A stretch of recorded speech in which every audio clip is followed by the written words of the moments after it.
How's it going, folks? And welcome back to the Locked On Pirates podcast, where it's me and Gary's first episode of 2024. We're going to be talking about, is it now or never for a Mitch Keller extension with the Pittsburgh Pirates? Oneil Cruz appears to be 100% healthy. We're going to buy or sell on some Pirates rumors.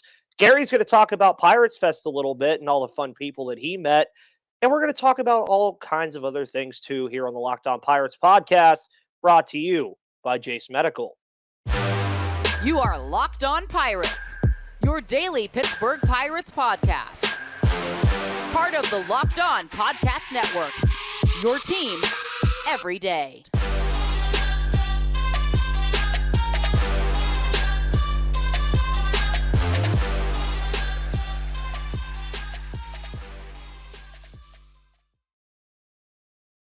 Welcome back, folks, to that wonderful podcast. It is the Locked On Pirates podcast here on the Locked On Podcast Network, where it's your team, your Pittsburgh Pirates every day, still coming at you with plenty of content in the offseason. It is now January 9th, 2024, 44 days, I believe, to the first game of spring training, which means, folks, lots of things are happening still. It might not seem like it. But lots of things are happening.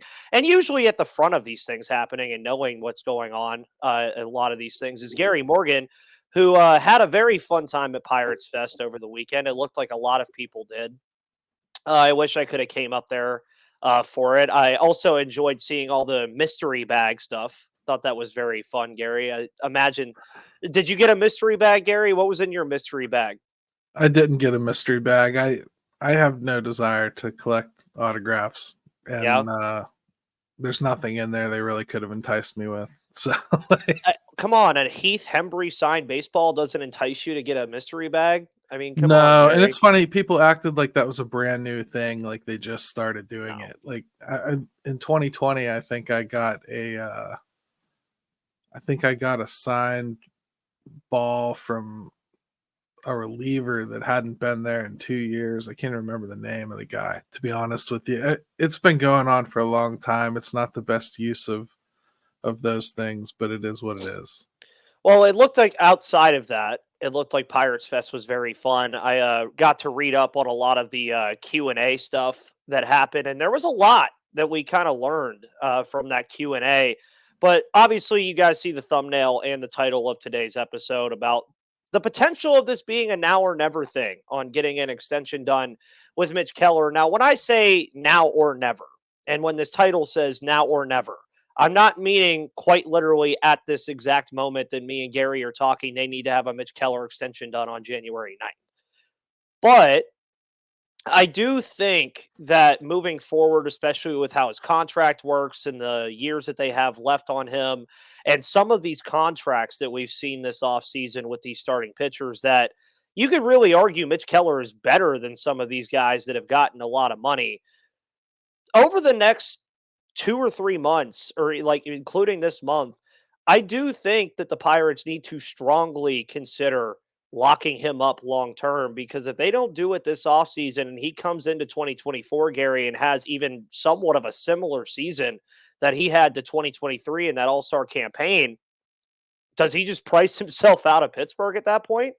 I mean, he'll be entering ARB 3 in 2025. He's scheduled to get around $6 million this year. I think he'll probably accept something like that, 6.5. So it's not like they're in danger of losing him this year or next year, even if they want. But if he has a season just like he just did, which many of you don't think is good enough to even consider signing him, which I think is patently insane and tells me that you probably don't watch a lot of baseball outside of just Pittsburgh. Because if that stinks to you, please just give up. Yeah. Please just give up. Do yourself a favor. You are never, ever going to be happy as a Pirates fan if that stinks to you. If they don't do anything and it goes to this offseason and we're doing arbitration again next year, you can expect that figure to probably be 12, 13, I would imagine.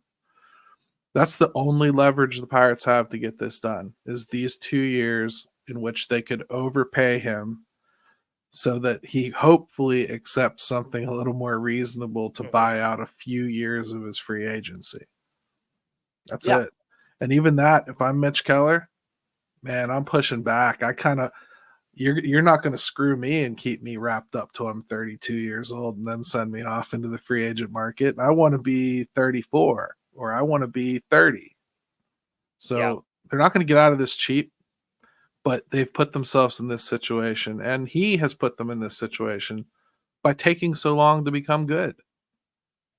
Yeah, and I think that that you make a great point with the taking so long to get good part, and obviously, a lot of people are making a big fuss about that thing that came out that the Pirates are statistically one of the worst teams in developing pitching in all of baseball. I mean, yeah, you can agree with it, but also, I think Mitch Keller eventually being good to the point where he is now is a statement on them like progressing him and building him through their system. I think But it is too, but I'll play devil's advocate on that because I've heard that too. yeah. First of all, we've watched that. We knew that before that report came out. Oh, We've 100%. watched what they do. Mhm. Mitch Keller is a testament to their development system. He's a testament that their development system can't function on a team that's trying to win every year, because you would never give a starting pitcher 4 years to turn into Mitch Keller if you're trying to win every year. So your development system isn't working if it takes that long to get things to click. That's all I'm saying. Yeah, and back to this point too, I think that this contract extension talk with Mitch Keller would be a lot easier. I think if he would have did this 2 years ago, if it would have been 2022 and he would have had all of this space and time with all the service time, well, the limited service time he would have had, but all of the time that the Pirates would have had him locked up, I think you'd be having a whole different conversation. I also think he would have been a little bit cheaper just because of that. But yeah, I mean, the Pirates and Mitch Keller, I agree with you 100%. I mean, I think Mitch enjoys being here. I would imagine he enjoys being here. I don't think there's really much of a conversation on him hating being here. But I think we can also deduce that he's not an idiot. He sees these contracts that the guys are getting, like Miles Michaelis and what Blake Snell and Jordan Montgomery are going to get when they eventually sign, and some of these other players that have gotten a lot of big money. He's not just going to accept some phony like annual like some annual figure that he just doesn't think is worth it. And I think that's interesting because when you're talking about potential negotiations over the next couple months, do the Pirates bite on something like that and do throw the money at them? Or do they just let it play out and see what happens? I think I that's mean, really something we need to watch over the next couple months. they're locked in, Ethan. They Yeah. really are. Like we talked about, like how it's kind of going to be more difficult, and you're not going to be able to cheap your way out of it, right? So that's one angle of it. Another angle of it is, let's say, okay, you can't get the deal done. Well, okay, you take them to arbitration this year, you give them whatever. You take them to arbitration next year, you give them whatever. Well, after that year, you're going to either let him just completely walk for free, or you're going to be asking the Pirates, Pittsburgh Pirates, mind you, the ones that you've watched all these years, to make him a qualifying offer that's probably going to exceed $20 million. Yeah. And that's not in an effort to sign him. That's just in an effort to like get something recouped from him, a comp pick, Yeah. right? That's that aspect of it. And then the other angle of it is, oh my goodness, what if he takes that qualifying offer? Well, the Pirates aren't in a position to be like, yay, $20 million, cool. They could go ahead and trade him in the middle of 2025 or in the off season after this year. Good luck selling that to the fan base. Yeah. You're going to get rid of your only established pitcher? I don't think so. They're in a rock and a hard place here, Ethan, and to me, they have to get this done, even if it means overpaying a little bit. Yeah, and I agree. I think I mean, you hit the nail on the head. I mean, you've watched this team, as we talked about with that report coming out. We've watched it happen. I mean, Jamison Taillon left and became arguably a better pitcher. Garrett Cole left and became a arguably better pitcher in New York. You look at all the Joe Musgrove even was great here, but you see what he was able to do when he moved on to San Diego. There is a flaw, a major flaw in their development system in their pitching. There is. So to then say that after this year, potentially, if you don't get an extension done, that you're going to move on from this guy, and you're going to also have to tell that team, he's going to have to tell that team that he moves on to, yeah, I'm going to sign with you. Because then if he says, oh, I don't know, like you could trade me, but I'll go to free agency, what you're getting back in a trade is going to be drastically worse than what you would get if he re-signs with that team. There's a lot of different layers to this that are very, very, very interesting that I find I find it fun because I'm like, yeah, I mean, if Mitch Keller does indeed leave, there's a lot to be said about it. And it's going to put a lot of pressure on a lot of these pitchers that supposedly the Pirates haven't been able to develop over the years. And then you're basically in the same situation again. I mean, if you let him walk, you're just adding one more spot where you're relying on this development system to fill. That's all. I mean, my eyes tell me that's not a great idea. No. Not at all. Not at all. Now, I know a lot of people will go towards Paul Skeens. That's a whole different conversation. We still need to see what Paul Skeens can do. But before we talk about Oneil Cruz, Gary, apparently being 100% healthy and ready to go, we're going to talk about Jace Medical. Folks, it's been that time of year where, the weather is crazy. You might be getting sick. You need some stuff to help you out. And I know we come to sports to escape from some of the crazy realities of real life, but can we just talk for a minute about preparing for real life? According to the FDA, pharmacies are running out of antibiotics like amoxicillin right in the middle of the worst flu season in over a decade. I can't imagine a more helpless feeling than one of my significant others or I don't have kids, got sick while a supply chain issue kept them from the life-saving medication they needed. Thankfully, we'll be okay because of Jace Medical. The Jace case is a pack of 5 different antibiotics to treat a long list of bacterial illnesses, including UTIs, respiratory infections, all the stuff, skin infections, everything, anything you could think of. So visit Jace Medical and complete your physician encounter.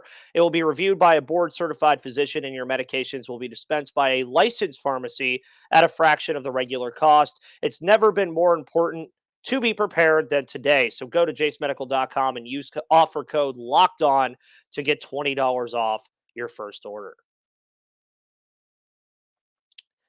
And folks, also, don't forget to check out Lost, because Locked On has launched the first ever national sports 24/7 streaming channel on YouTube. Locked On Sports Today is here for you 24/7, covering the top sports stories of the day, like Michigan winning the national title last night, with the local experts of Locked On, plus our national shows covering every league. So go to Locked On Sports Today on YouTube and subscribe to the first ever national sports 24/7 streaming channel.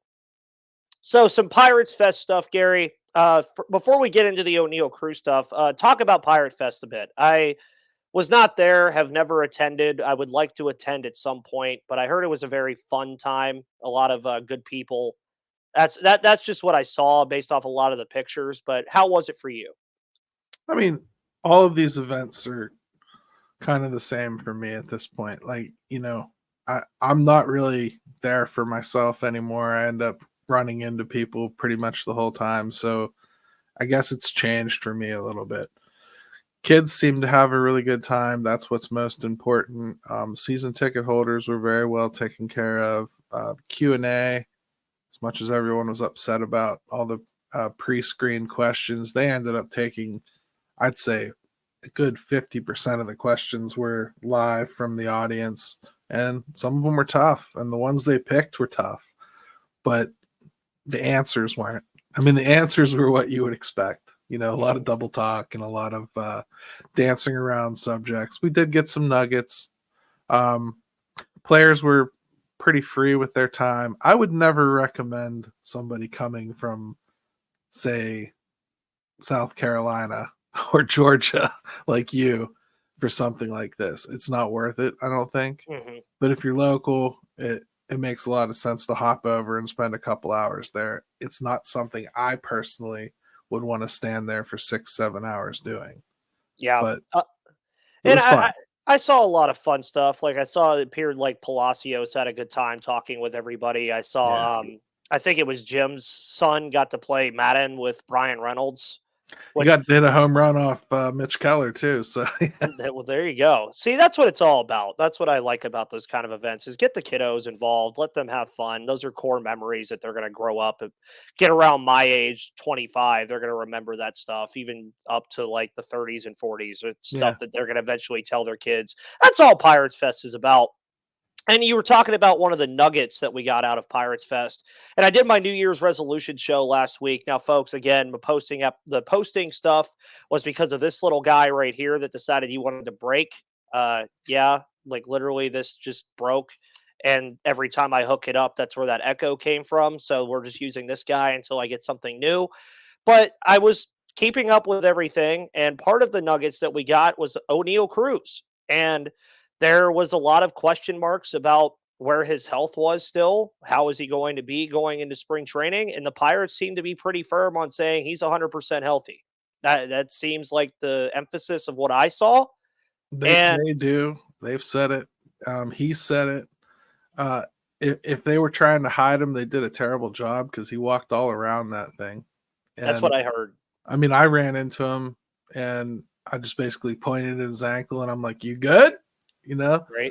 Dude did a little jig for me, and I saw him do it for 5 or 6 other people. So it was something he clearly rehearsed that he wanted to do when people asked about it, but he's fine, man. Yeah. And I think that there's a big emphasis on Oneil Cruz. And I did a show, Gary. It was a part of my 2023 Eye at the Future series. And it was on Key Brian Hayes and Oneil Cruz. And one of my big talking points on that show, and I wanted to hear your thoughts on this, was that I want either or of those guys. It could be both. I don't care, either one of them.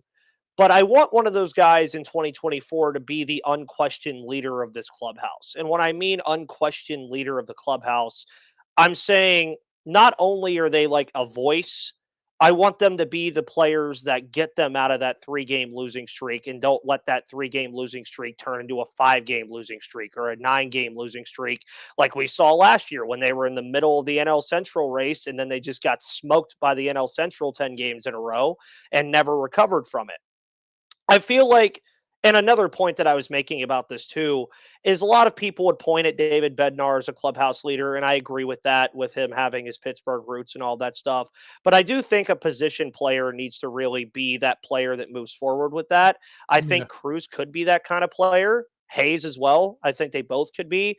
But I do think that everybody agrees, though, that for Oneil Cruz, his biggest goal this year needs to just be to stay healthy. Him in the lineup just changes the entire dynamic of this team, I think. Yeah. And that's what I think his biggest goal should be. And the implications of him staying 100% healthy, we haven't seen him play a full season at MLB yet. And we've seen quite a bit of Oneil Cruz already, but I think it would still be nice to see what he can do over the course of a full year. Yeah. I mean, it depends on what you're talking about as far as like leadership. Like he talked specifically about pulling them out of a tailspin, Yeah, offensively and defensively, Oneil Cruz and Brian Hayes should certainly lead that charge on the field, I would imagine, be part of it at least. But just as far as in the locker room goes, I don't see it. I mean, I don't think that that's in either of their DNA. I don't think that's in Brian Reynolds' DNA. And I did make that point too, that like a lot of people are saying Brian Reynolds, and I'm like, have you ever heard the guy talk? If you want somebody like that from this group, which you do, obviously, I would have to say Henry Davis is that kind of guy. I don't know how else to explain it, but when he walks in to a room, it doesn't really matter whether he's like the senior guy or not. He's just one of the loudest, and you just notice him, and his energy just fills the room. There's something about that guy that to me just smells like people are going to gravitate to him and look to him. He's going to have to prove it on the field, but because guys don't listen until you do that. Yeah. But I think him, and then this one's gonna maybe surprise you a little bit. Liever Piguero. Boy, the room loves Liever Piguero. I mean, both just on the field, and they really love the way he is. And he can talk to both sides, the Latin side and the English speaking side, and he does it well. And the energy is infectious from what I hear, and I've heard it unsolicited brought up by a lot of players. So I think those two probably to me are your candidates, and then I think Kutch is obviously going to fill that role until he's not filling that role anymore. And I don't even see anybody wanting to take that from him. No. And that's what I'm saying is more of the point that I was making about it is, Kutch has that role until Kutch is gone. And I think he even has that role even partially right after he leaves. It'll kind of be that thing where he's retired, but I think he'll still be around, I would expect. Now, some of that may change with him, of course, announcing that he's having his, I believe, fourth child. Yeah, Yep. So we'll see how that affects some of his future plans playing baseball because, folks, he's going to listen to his wife. Trust me. He's probably going to listen to her on what his future in baseball is going to be. And I also love that this started with Oneil Cruz being 100% healthy, and now we're talking about Andrew McCutchen having his fourth child. This is what happens on the Locked On Pirates podcast, folks. But yeah, I mean, Liever Piguero and Henry Davis, I can get that notion from them. Ironically, from Piguero, I could tell he's loved in general just because there was a time that I watched him play against a YouTuber on MLB The Show, and just listening to the guy talk and his energy while playing a video game about baseball is just hilarious. He just seems like one of those really funny guys. It's gonna, like, if the room is down in the dumps, he's gonna say like a stupid joke or something that's gonna get everybody up. And you already know I love Liever Piguero a lot, so I'd love him to mature into that role as well. But me and Gary are going to finish this episode buying or selling on some Pirates rumors. These are some things that I talked about yesterday that I want to get Gary's opinion on as well. And it's going to be some things that you guys have already heard about, but are they real or not? Are we buying or selling on them? We'll talk about those in just a moment. But before we do that, we're going to talk about FanDuel. Like I told you all yesterday, if you would have listened to me last week and bet $5 on the Steelers to beat the Ravens backups, you could have been $150 richer. Because all you had to do is bet $5 to win $150 in bonus bets at FanDuel, because the NFL playoffs are here, but there's still time to get in on the action with FanDuel, America's #1 sportsbook. Because right now, new customers get $150 in bonus bets guaranteed when you place a $5 bet. That's $150 in bonus bets, win or lose. The app is super easy to use, and there's so many different ways to bet, like live same-game parlays. You can find bets in the new Explore tab. You can make a parlay in the Parlay Hub, the best way to find popular parlays, and more. So visit FanDuel.com/lockedon and make your first bet a layup, because FanDuel is an official partner of the NFL and an official sponsor of the Locked On Podcast Network. Alrighty, Gary, we're at the third and final segment of today's episode. For all my loyal third segment listeners, thank you for always tuning in to this third segment, as you guys always do. You know, YouTube loves the average view duration algorithm, so you guys really help out with that, and you guys seem to really like some of these third segments. I am trying to brainstorm on a daily third segment every day, but I don't exactly know what it'll be yet, but we'll see. Lots of brainstorming going on in this space right now for many different things, and lots of brainstorming, I'm sure, going on with the Pittsburgh Pirates still. Again, it's only Tuesday, January 9th, Gary. We still have plenty of time before spring training even begins and pitchers and catchers report. And I will say that again so everybody can hear it. There is still plenty of time for things to happen. Just because something hasn't happened in 3 weeks doesn't mean the Pirates are done adding anything. And we've heard rumblings about certain things. We've heard about Carlos Santana and a potential reunion. We've heard about Michael A. Taylor. There's a potential that another starter is added. So I wanted to start with Santana. And again, I talked about a lot of this yesterday. I would be fine with a Carlos Santana reunion. I think that it would work out well. I think defensively, you could play him at first base pretty much all the time. and you would still have Rowdy Tellez obviously involved as a DH, I would imagine, and then Kutch sprinkled in there based off of what side of the mound that you're facing that day. That's just how I feel about it. I think another 1-year deal would be fine. I think it would help the first base position like it did last year. I think Carlos Santana was like the best defensive third baseman we've seen in quite some time in Pittsburgh, and I would be down for it. So do you buy or sell on Carlos Santana coming back to Pittsburgh? Buy. I've always thought it was the most likely thing. I also think the Pirates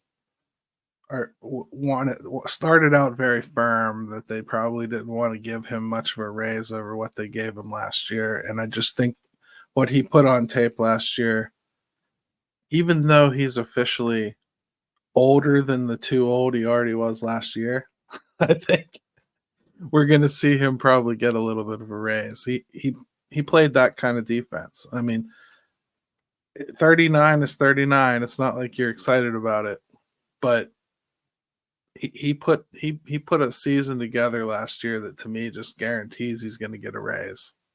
Yeah, I'm down, man. I don't think you can go into this season selling competitive with Rowdy Tellez as your main first baseman. Well, and it also seemed like, too, that Carlos Santana genuinely enjoyed being a Pittsburgh Pirate. I mean, you heard him talk about it after he was traded for Milwaukee. I don't think you're breaking the bank even with a raise for Carlos Santana. I just don't think you are. And if it's a 1-year deal again, which I don't imagine it would be anything more than that, you're not really committing all that much. And then if you find another option, you do this. I mean, I don't think they trade him again if they bring him back. I don't know if that's something they do, but the only caveat I can put on it is I think he's probably the second best first baseman available via free agency right now, and there's probably more than 2 teams that need first baseman. Yeah. I think Milwaukee and Seattle are probably the biggest competition for him. He definitely is interested in going back to some place that he was recently. He seems to really function on comfort. I tried asking Oneil Cruz about his relationship with him. The language barrier is just a little too big still to really get anything out of that. But those two had a very special bond, and Carlos really wanted to work with him, and Oneil really liked working with him. So I mean, I would like to see that brought back, just if nothing else, to kind of get out of that relationship what they wanted to get out of it last year and couldn't. Yeah, which is an improvement on his defense, I would imagine. That, and I think just in general becoming a Major League Baseball player. Yeah, 100%. And you look at Carlos Santana, I think we both buy on that. I think most Pirates fans would buy on that if they see that eventually happen. Well, the ones that don't think Jared Triolo should be handed the keys to the kingdom over there. Nope. I don't want it anymore. I was kind of in on it. I just don't want it anymore. I think that's a topic for another time because there's another player that was definitely not heavily rumored, but the Pirates are in the rumor headline of when this player is mentioned. This one I've seen a lot of differing reactions to, especially on my show yesterday. Michael A. Taylor has been an interesting conversation among a lot of different Pirates fans because you have, for me, I buy on it 100% because I think his defense is invaluable to this team if he was on it. I think defensively, the kid is great. Now, obviously, you have the side of Pirates fans that say, yeah, bring him in. He'd be our best defensive outfielder. He just would be. There's the other side that said, well, he hit 220 and only 21 home runs, so he's just a hope hitter, or you're just hoping that he hits the ball. Folks, I'm sorry, but if you could give me a +9 outs above average outfielder that's going to hit me 20 home runs a year, I think I'm taking that. So I'm buying that too. If the Pirates decide to do it, I'd be down with it very heavily because then you're also talking about Edward Olivares potentially being your 4th outfielder. And then what does Palacios do? I was pretty big on Michael A. Taylor long before this was a rumor. So I'm certainly not going to backtrack now that it's a rumor. But Michael A. Taylor does something that I think you have to do if you're going to go out and get an outfielder. He's a locked on, guaranteed starter and a 100% defensive upgrade at a position of need. If you upgrade the center field position with a guy like Michael A. Taylor, you immediately make Brian Reynolds better, and you immediately make Jack Sawinski better. I mean, you just do. Mm-hmm. You make the whole outfield come together. You shore up a lot of that crap, and he will be the field general that this team has been missing for years. Brian Reynolds is talented and capable of getting to balls, but he does not do a good job of communicating in the outfield and taking charge. And he doesn't do a good job of somebody else taking charge near him that doesn't have a lot of experience. Yeah. Michael Taylor would do that. He's played with star players before, and he knows how to dominate out there. And as far as the bat goes, I don't know what to tell you, man. Like, you're listening to me, you probably trust my opinion a little bit, right? Don't worry about it so much. No. Not everybody in your lineup is going to hit 280. In fact, most of them won't. 220 with 20-some home runs and does a decent amount of damage. Great. I'd love him to steal more bases as fast as he is. He just doesn't have that skill set. You pop this guy in your 8 or 9 hole and you leave him there. Mm-hmm. And he just is a bat that you don't consider a waste. And he plays excellent defense and sews so much together. And I think it could be done for like $10 million. Do it. Yeah, 100%. And I agree, because then you slide Jack Sawinski over to right field, let Brian stay in left. Your outfield set. Olivares is there as your backup on a day when one of them needs rest. Yeah, or Joe or Palacios or whoever wins it. Yeah, I mean, you have plenty of depth out there. But folks, thank you for tuning into this show. And obviously, we're buying on these things. Hey, Heath, one more nugget that I got to get in here. I'm sorry. Go ahead. I was waiting on it, and you just went right into the ending. You said there's plenty of time left. Let me illustrate that. Okay. It's January 9th, right? Mm-hmm. Not even a third of the top 300 MLB free agents have signed yet. So the league in general is very slow right now. I don't know why, but it is. Yeah, it's very, and I feel like a lot of it, just as a last nugget, had to deal with what Shohei was going to do and what Yoshi was going to do.